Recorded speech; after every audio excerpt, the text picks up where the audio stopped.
Magic is kind of what brings magic to D&D. I know it's a profound statement, but it really does. And if your players are anything like me or my players, then they're absolute hungry magic goblins that want anything special and shiny. Everybody talks about their favorite DM who used to shower them with magic items and how great and fun and transcending it was, but then they end up saying, well, and the game pretty much ended at level 3. The trick to magic items is finding balance. I found one of the best ways to give my groups magical items were to give them charms instead and kind of just like shower them with them. A charm is a magic item, but it's temporary or limited to a specific amount of uses or trials or stipulations. Limited to a specific trial or usage or stipulation, just something that makes it not permanent. So to slip some of that Disney magic into your campaign, I created a quick table of 20 different charms that could easily go into any campaign and not break it, because they themselves, in fact, break. In the description of this video, there'll be a link to a sheet that you can access totally free. I hope you love it, but let's go over them now. The Call of the Wild is a raven skull bound to a owl claw with golden wire. As once it's used, the actioner, which is a really weird way to say person, can cast Conjure Within Beings at the CR2 level. The Wind Guardian is a barn owl feather that's glued to lavender-infused cotton. Once used, the caster can levitate for 24 hours, and then it's gone. The Beacon of Hope is an amulet made of lacquered glass that looks like a sunrise going over a mountainscape. Once used, it must be broken, then the user can cast Hope for 30 feet for an hour. The Ripcord is a silver ring. Inside the ring is a silver cord. The ring must be put on the character. Once the character rips the cord, Oilok's Resilient Sphere is then casted on that character, protecting them. Once the cord is ripped, the ring is no longer usable. The Hunter's Hand is a leather choker. Goes around their neck. It has a silver arrow with 3 red glass beads. With a bonus action, one of the beads shatter, giving them a +4 to the next ranged attack.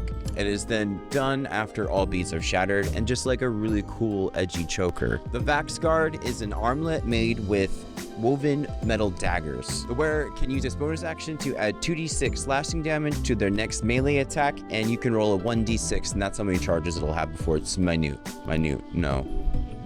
inert.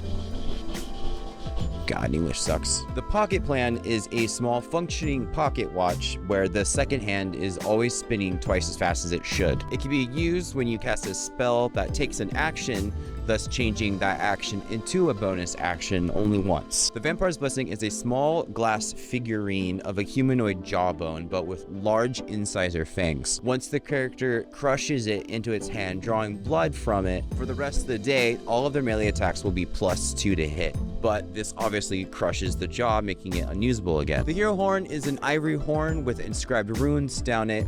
Once a target has blown the horn, one person who can hear it that they say is allowed can have a 1d8 bardic inspiration die for the limitations of a bardic inspiration. 5 people can get inspiration from this, but when it's done, the last toot of the horn will blow away into dust. The Interrupter is a golden cufflink worn by a character. The Interrupter will activate once that target is targeted by any single target magical spell. The Interrupter will then activate, casting Counterspell, immediately making that spell inert. Once Counterspell has done its job, the magical writing on the cufflink will fade away. Thorm's Tusk is an orc chieftain's tusk fashioned into a necklace with a embedded gemstone. Once the wearer's HP has dropped below 0, they'll then in fact be at 1 HP, very similar to an orc's racist ability.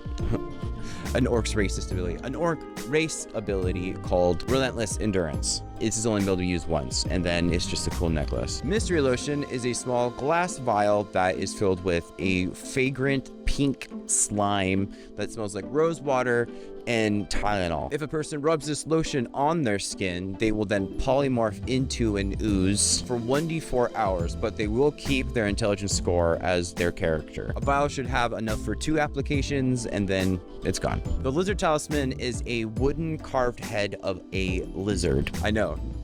Shocking. Once the wearer is targeted by a spell of petrification that would usually turn them into stone, the necklace instead turns from wood to stone, saving their life Probably. Once the necklace is into stone, it's just a heavy paperweight. The maple bite is an oak leaf pressed into amber with druidic symbols on it.